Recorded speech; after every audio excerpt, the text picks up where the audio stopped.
Բարի երեկո հարգելի հետևորդներ, եթերում ABC լուրերի ամփոփիչ թողարկումն է, ես Գառնիկ Թուֆյանն եմ, կարևորը նախ համառոտ։ Տնտեսական խոստումների պատերազմ, տնտեսական ինչ մոդելներ են առաջարկում քաղաքական ուժերը։ Տնտեսական սահմանափակումներ Մոսկվայից Երևանին, լարվածության ու սահմանափակումների նոր փուլ է սկսում Հայաստան-Ռուսաստան հարաբերություններում։ Անդրանիկ Թևանյանի գործի դատական նիստը ավարտվել է, ինչ որոշում է կայացրել դատարանը։ Հայկական ավիաուղիները Երևան է տեղափոխել իր առաջին Boeing 737-800 տիպի օդանավը, հետքը մանրամասներ է հայտնել։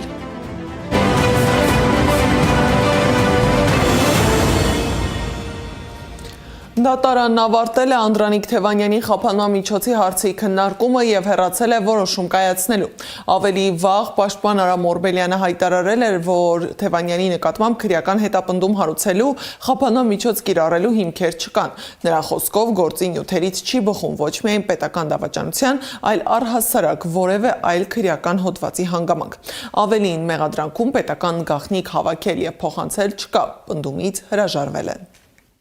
Ասում են ինչ որ գրած է, ասում եմ գրածի մեջ գրած չի, ասում են դե ինչ որ գրած է, ասում եմ մենք պարզ հարց ենք տալիս, մեղադրում եք այս մարդուն, որ պետական գաղտնիքա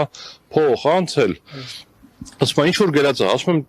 կարդում եմ գրած է, որ այլ տեղեկատվություն, այս ինչ որ գրել եք, ստեղից կարանք իմանանք, որ նա պետական գաղտնիք, ասում եմ պետական գաղտնիք չենք պնդում։ Հիշեցնեմ, որ քննչական կոմիտեն Բարգավաճ Հայաստան կուսակցության նախընտրական ցուցակի երկրորդ համար Անդրանիկ Թևանյանին մեղադրում է հայրենիքի դավաճանության համար։ Փաշինյանը քարոզարշավի ժամանակ ամբիոնից հայտարարել էր, որ ազգային անվտանգության ծառայությունը հաղորդում է ուղարկելու քննչական կոմիտե, ինչին էլ հաջորդել են խուզարկություններն ու ձերբակալությունները։ Հաճախորդը զառանցանքների մեջ եմ ընկել, հաճախորդը իրեն պատե տալիս, որովհետև հասկանում է, որ հունիսի 7-ին գալու է իր վերջը, իսկ իր վերջը տալու է հենց Հայաստանի Հանրապետության քաղաքացին։ Խոսքը վերաբերում էր սահմանազատման եւ սահմանագծման հարցի վերաբերյալ լսումներին 2024 թվականի ապրիլի 9-ին, զեկուցողներն էին այն ժամանակ Մհեր Գրիգորյանը եւ Արադ Միրզոյանը,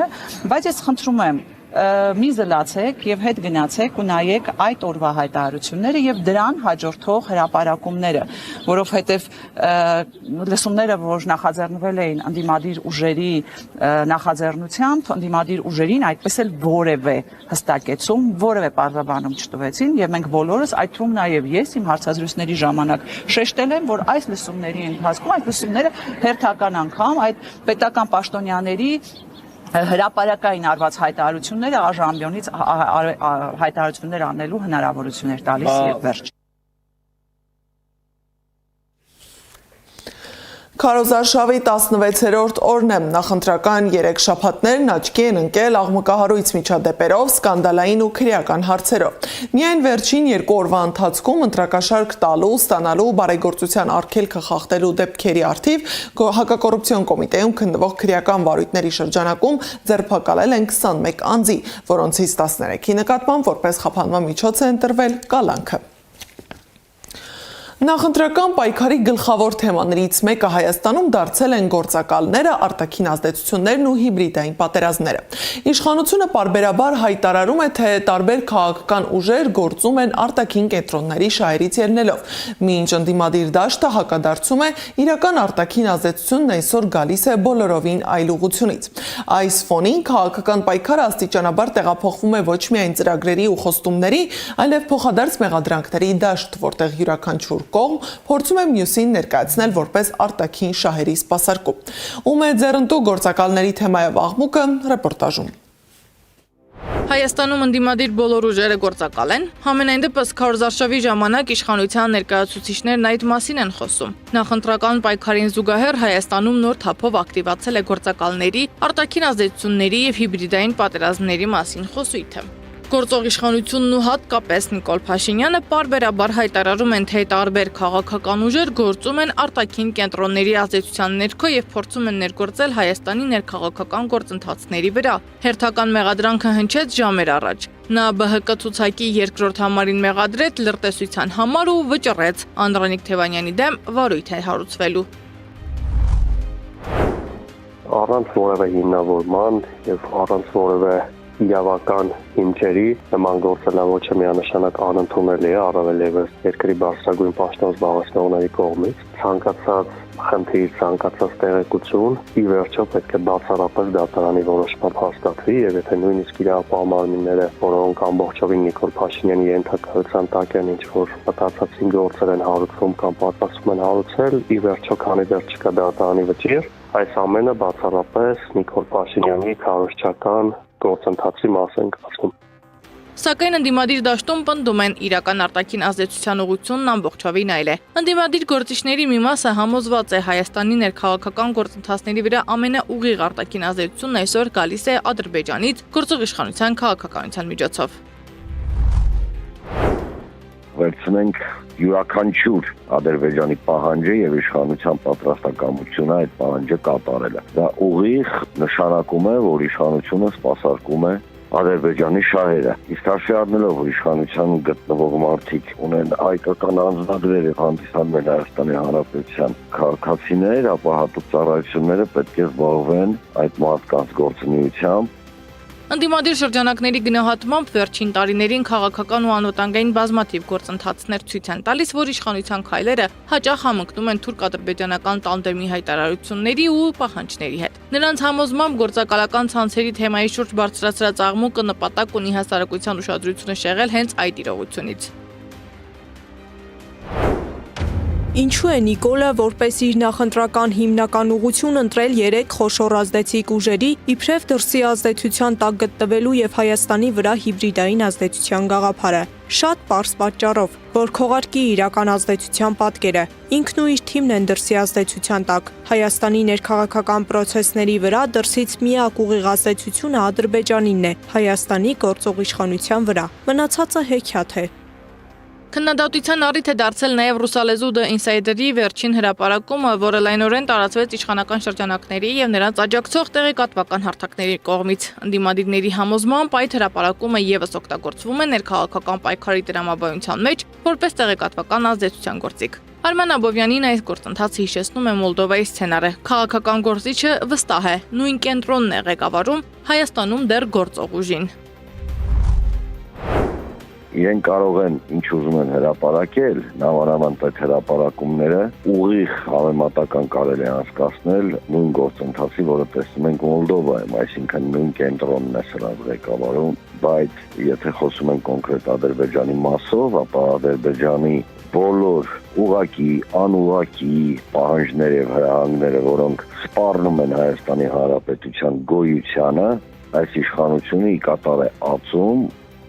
Ընդդիմադիր գործիչները հիշեցնում են հայտնի արտահայտությունը, գողն առաջինն է գոռում գող։ Նրանց կարծիքով իշխանությունը գործակալի պիտակը փորձում է կպցնել բոլոր ընդդիմախոսներին սեփական հասցեին հնչող մեղադրանքներից ուշադրությունը շեղելու համար։ Հացառապես քարոզչական նպատակով Նիկոլ Փաշինյանը եւ իր թիմը տարբեր ընդդիմադիր գործիչներին մեղադրում է օտար երկրների շահերը պաշտպանելու մեջ եւ որ ինչն է ամենահետաքրքիրը, երբեք այդ օտար երկրների անունը չեն տալիս, եթե հստակ ինֆորմացիա ունեն կամ տվյալներ ունեն, ապա այդ ինչ չեն վախենում այդ բոլորիս հայտնի երկրի անունը տալով, որին նկատի ունեն։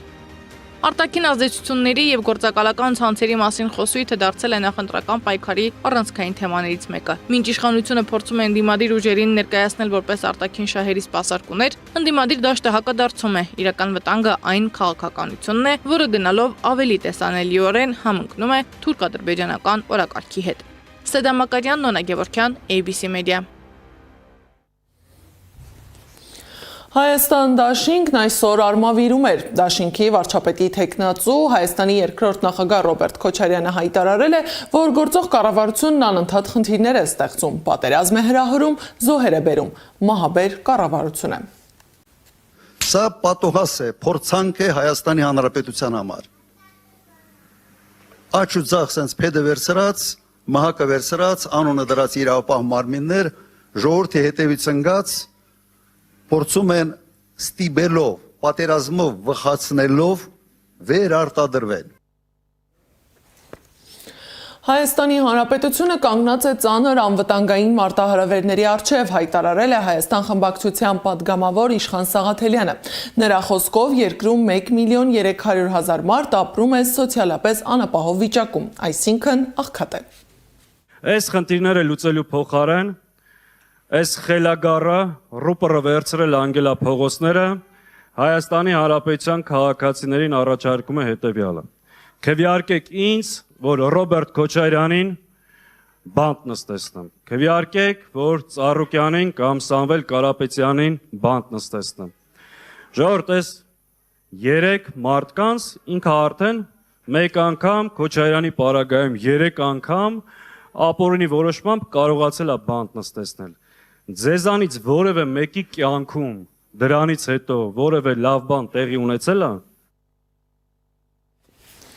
Հայաստան խմբակցության քարտուղար Արծվիկ Մինասյանն էլ շեշտել է, մարդիկ մոռացել են, որ նախընտրական քարոզարշավի շրջանում պետք է նաև ծրագրեր լսեն։ Նա առանձնացրել է մարզի Բաղրամյանի տարածաշրջանի խմելու ջրի որակի եւ ոռոգման ջրի սակավության հարցը, ասել, որ այն իրեն ծրագրի կենտրոնական հարցերից մեկն է։ Գյուղացիների աշխատանքային ստաժը։ Հողի վրա աշխատող գյուղացուն աշխատանքը պետք է համարվի ստաժ, եւ նա թոշակի գնալիս պետք է ստաժի այդ աշխատանքային տարիների դիմաց ստանա այդ գումարը։ Սա մեր ծրագրային կարևոր դրույթներից մեկն է։ Գյուղ քաղաք տարանջատումը վերացնելու եւ գյուղերում զարգացում ապահովելու համար հսկայական դրույթներ ենք նախատեսել եւ հսկայական ռեսուրսներ ենք նախատեսել հենց գյուղի զարգացման համար։ Ես ինքս լինելով գյուղից, ես ինքս լինելով կողքի գյուղում մեծացած երիտասարդ շատ լավ եմ հասկանում, որ առանց զարգացման այս մեր պատանիները, մեր երեխաները այստեղի հետ ապագա չեն կապի։ Քաղաքական ուժերը խոսում են զարգացման տարբեր ճանապարհների մասին՝ տեխնոլոգիական աճից, արտադրական տնտեսության վերականգնում ու պետական վերահսկողության ուժեղացում։ Բայց մինչ իշխանությունը շարունակում է խոսել տնտեսական աճի մասին, քարոզարշավի ընթացքում հիմնականում քննարկվում են ոչ թե տնտեսական ծրագրերը, այլ պետականացումների եւ բիզնեսների վերաբաշխման թեմաները։ Ընդդիմադիր ուժերն էլ առաջարկում են սեփական տնտեսական մոդելները՝ գյուղատնտեսության խթանումից արդյունաբերական վերածնունդ եւ էներգետիկ ինքնաբավություն։ Այս ընտրությանը քաղաքական պայքարի առանցքային հարցերից մեկը հենց սա է՝ տնտեսական որ ճանապարհով պետք է շարժվի Հայաստանը։ Քաղաքական ուժերի տնտեսական ծրագրերը ռեպորտաժում։ Հայաստանում խորհրդարանական ընտրությանն ընդառաջ քաղաքական դաշտը կրկին կենտրոնացել է տնտեսության վերաբերյալ մեծ խոստումների վրա։ Տարբեր ուժեր առաջարկում են զարգացման միմյանցից էապես տարբերվող մոդելներ։ Իշխանությունը տնտեսական զարգացման հիմքում դնում է ինստիտուցիոնալ բարեփոխումները եւ տեխնոլոգիական աճը, շարունակ պնդելով, թե իրենց կառավարման 8 տարիներին Հայաստանի տնտեսությունն էականորեն աճել է։ Թեպետ ԿՊ-ն իր նախընտրական ծրագրում գրել է, թե պետության զարգացման հիմքը զարգացած տնտեսությունն է, այդուամենայնիվ քարոզարշավի երկրորդ շաբաթն է, բայց այս ուժն իր քարոզարշավի ընթացքում չի խոսում տնտեսական զարգացման մասին։ Փոխարենը պատմում է, թե որ գործարանն ում ձեռքից է վերցնելու կամ պետականացնելու։ Ծառուկյան ԲՀԿ ղեկավարի բիզնես ողնաշարը Արարատի ցեմենտի գործարանը լինելու է պետական եւ պատկանելու է Հայաստանի Հանրապետությանը։ Ընդդիմադիր Բարգավաճ Հայաստանը տնտեսական զարգացման իր պատկերացումներում առաջնահերթ է համարում բիզնեսի խթանումն ու գյուղատնտեսության զարգացումը։ Կուսակցությունն առաջարկում է փոքր եւ միջին բիզնեսի համար հարկային բեռի թեթևացում, գյուղատնտեսական պետական աջակցության ընդլայնում, ինչպես նաեւ ներդրումային արտոնություններ։ Մասնավորապես մրցունակ տնտեսություն եւ բարենպաստ հարկային միջավայր, որը իր մեջ ներառում է վարկային գերության ու բանկային ռեկետի բացառում, արժանապատիվ թոշակ, անվճար կրթություն եւ սոցիալական համերաշխություն։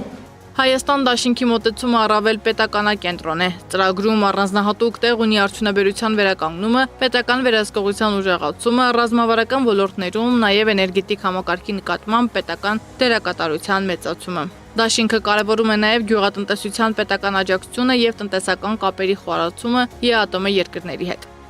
Մենք իրոք թռիչքաձև աճ ենք ունենալու եւ ձեր կյանքի որակը շեշտակի փոխվելու է եւ ամեն տարի դուք դա զգալու եք։ Ուժեղ Հայաստան քաղաքական ուժը տնտեսական զարգացման հիմքում դնում է արտադրական տնտեսության վերականգնումը, ծրագրում շեշտվում է տեղական արտադրության խթանումը, էներգետիկ ինքնաբավության բարձրացումը, փոքր եւ միջին բիզնեսի աջակցությունը եւ աշխատատեղերի ստեղծումը, հատկապես մարզերում։ Ուղերձը կենտրոնանում է այն գաղափարի վրա, որ տնտեսությունը պետք է ծառայի երկրի ինքնաբավության եւ երկարաժամկետ կայունության ապահովմանը։ Մեր տնտեսական ծրագրի առաջի քայլը դա աշխատատեղեր ստեղծելն է եւ ոչ թե ամբողջությամբ գործազրկությունը հաղթելը, որը ռեալ կարճաժամկետ այդքան չէր, 300,000 նոր աշխատատեղ ստեղծել։ Ընդհանուր առմամբ քաղաքական ուժերի տնտեսական ծրագրերը ցույց են տալիս զարգացման տարբեր մոտեցումներ տեխնոլոգիական արդիականացումից մինչև արդյունաբերական վերածնունդ եւ պետականակենտրոն տնտեսական մոդելներ։ Սեդա Մակարյան, Նոնա Գևորգյան, ABC Media։ Իսկ տնտեսության զարգացման համար կենսական կարևորություն ունեն հարևան ու բարեկամ երկրների հետ գործակցությունը։ Սակայն այսօր հայկական բիզնեսը Ռուսաստանում արգելքների դեմ է առել։ Վերջին ամիսներին ռուսական վերահսկող մարմինները հերթով խնդիրներ են հայտնաբերում Հայաստանից արտահանվող տարբեր ապրանքների մեջ՝ ծաղիկներից ու միրգ բանջարեղենից հանքային ջուր ու արդեն նաև ալկոհոլային արտադրանք։ Միաժամանակ Մոսկվայի բարձրաստիճան պաշտոնյաները ավելի բաց տեքստով են խոսում Երևանի արտաքին քաղաքականության մասին, ակնարկելով, որ Հայաստանը հեռանում է Ռուսաստանից։ Ինչ քաղաքական եւ տնտեսական ազդակներ է փորձում փոխանցել Ռուսաստանը եւ ինչպես կարող են այս գործընթացներն անդրադառնալ հայ-ռուսական հարաբերությունների հետագա ընթացքի վրա, ռեպորտաժում։ Դեռևս անհայտ պատճառներով Ռուսաստանը Հայաստանից ներկրվող ծաղիկներում, միրգ բանջարեղեններում, այժմ էլ ալկոհոլային արտադրանքներում խնդիր է տեսնում։ Այդ ֆոնին ռուս բարձրաստիճան պաշտոնյաների հայտարարություններն աստիճանաբար կոշտանում են։ Միայն վերջին օրերին Մոսկվայից մի քանի կոշտ հայտարարություն է հնչել։ Պետդումայի նախագահ Վյաչեսլավ Վոլոդինը հայտարարել է Փաշինյանն արդեն մի քանի քաղաքական որոշումներ է կայացրել միանալու այն երկրներին, որոնք պատերազմում են Ռուսաստանի դեմ եւ փորձում են ոչնչացնել այն։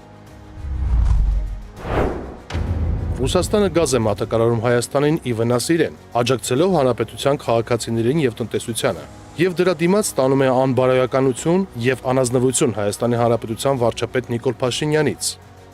Նիկոլ Փաշինյանն էլ արձագանքել է, թե Ռուսաստանը գերտերություն է եւ դրան պետք է վերաբերել հարգանքով։ Չի ուշացել նաեւ Կոնստանտին Զատուլինի արձագանքը։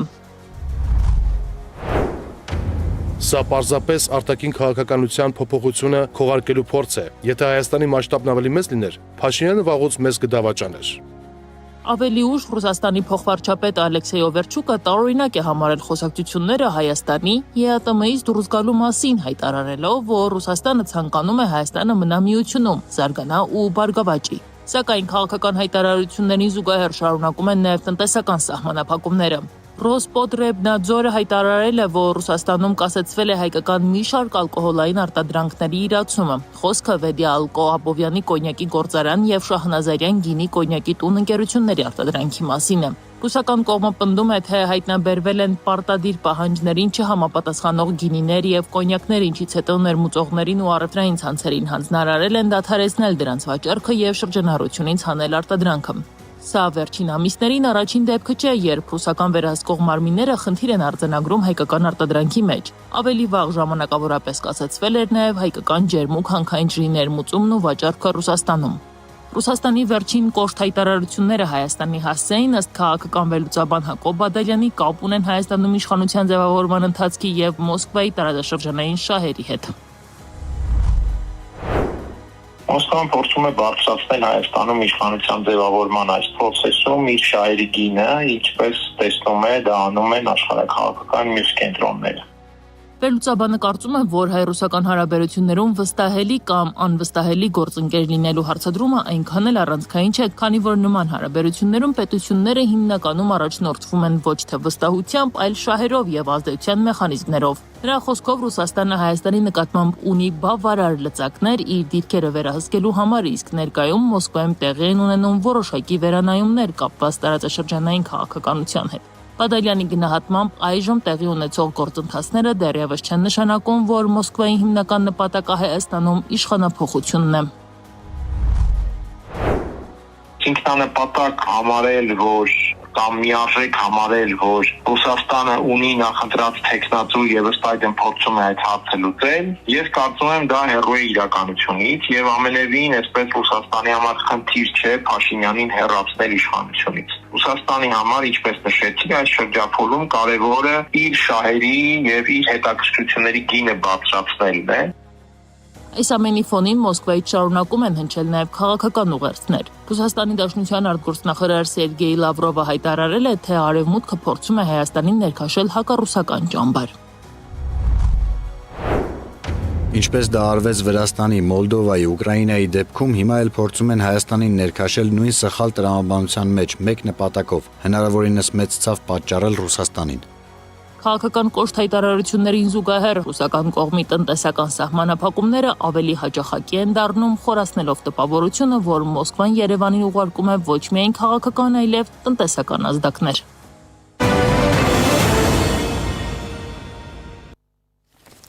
Մայրաքաղաքում մայիսի 28-ին տեղի է ունենալու զորահանդես, որի նախապատրաստական աշխատանքներն արդեն մեկնարկել են։ Հրապարակում պատմության թանգարանի շենքի վրա պաստառներ են կախել, որոնց վրա պատկերված է անհայտ ծագման զինանշան, այն նման է զինված ուժերի զինանշանին, սակայն փոփոխված տարբերակով։ Զինված ուժերի զինանշանի փոխված տարբերակի մասին ոչ քննարկում է եղել, ոչ նախագիծ, գրել է Կենտրոն վարչական շրջանի նախկին ղեկավար Վիկտոր Մնացականյանը։ Դեռևս պաշտոնական մեկնաբանություն չկա։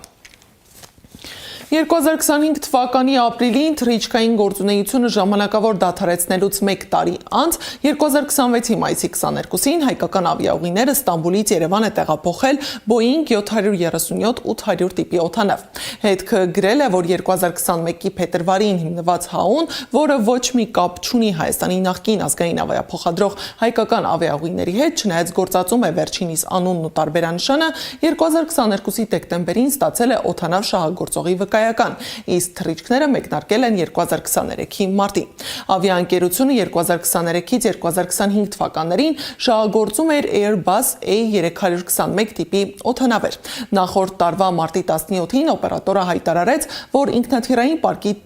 թարմացմամբ եւ նոր օդանավերի ձեռքբերմամբ պայմանավորված ապրիլի 7-ից ժամանակավորապես դադարեցնելու է թռիչքները։ Այդպես էլ եղավ։ 2025-ի մարտին ու ապրիլին հայկական ավիաուղիների երկու օդանավերը Երևանից թռան Թուրքիա, որտեղ հիմա շահագործվում են։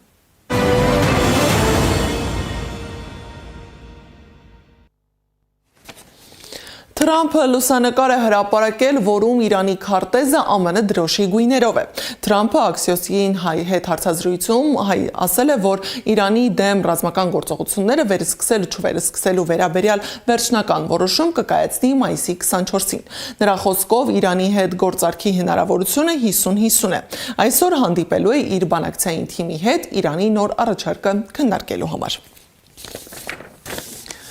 Իրանի արտգործնախարարության խոսնակ Էսմայիլ Բաղային էլ հայտարարել է, որ Իրանն ու ԱՄՆ-ն միաժամանակ շատ հեռու եւ շատ մոտ են հնարավոր համաձայնությանը։ Նրա խոսքով կողմերը բազմիցս կարծիքներ են փոխանակել վիճելի հարցերի շուրջ եւ նրանց դիրքորոշումները գրեթե համընկնում են։ Սակայն դա դեռևս բավարար չէ համաձայնագրի հասնելու համար։ Պատժամիջոցների մեղմացումը եւ իրանական ակտիվների սառեցումը, ապա սառեցումը ներողություն ներառված են քննարկվող 14 կետանոց հուշագրում։ Սակայն միջուկային հարցերի վերաբերյալ մանրամասն բանակցությունները կսկսեն ավելի ուշ փուլում։ Իսկ Դելիում Հնդկաստանի վարչապետ Մոդիի հետ հանդիպմանն ԱՄՆ պետքարտուղար Մարկո Ռուբիոն ասել է, որ Վաշինգտոնը թույլ չի տա, որ Իրանը պատանդ պահի համաշխարհային էներգետիկ շուկան։ ԱՄՆ-ն էներգետիկ արտադրանքը ներուժ ունի դիվերսիֆիկացվելու Հնդկաստանի էներգետիկ մատակարարումը։ Եվ վերջում Genesis Armenian մեկնարկել է նոր նախագիծ, ով է կառավարում քո 5 տարի։ Հոլովակների շարքը անհատի կարևորության մասին է։ Նախագծի շրջանակում ուղեղային կենտրոնի հիմնադիր տնօրեն Աբրահամ Գասպարյանը ներկայացնում է քաղաքական ընտրական համաշխարհային փորձը։ Առաջինը Չիլիի փորձի մասին է։ 2020 Չիլիում ամեն ինչ թանկացավ, տրանսպորտ, հոսանք, սնունդ։ Մի օր հասարակությունը բառացի պայթեց եւ թափվեց փողոց։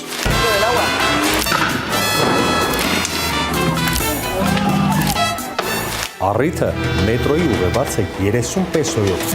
13 դրամով թանկացնելն էր, բայց պատճառը 30 պեսոն չէր, այլ 30 տարի։ Salvador Allende won election as president of Chile. Ցույցեր, բախումներ, հրդեհներ, մի խոսքով քաոս, բայց հետո եկավ ամենակարևոր պահը՝ հանրաքվեն, որին մասնակցեց բնակչության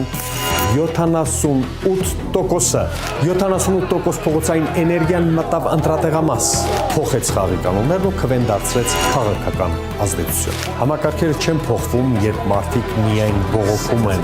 Դրանք փոխվում են, երբ մարդիկ իրենց սկսում են հաշվել, իրենց ձայները, մեծամասնության ձայները։ Դու այս երկրի տերն ես, ոչ թե դիտորդը։ Արի, քարը փեշից թափի 15 րոպե հատկացրու գնանք ընտրատեղամաս։ Լայքը, սրտիկը,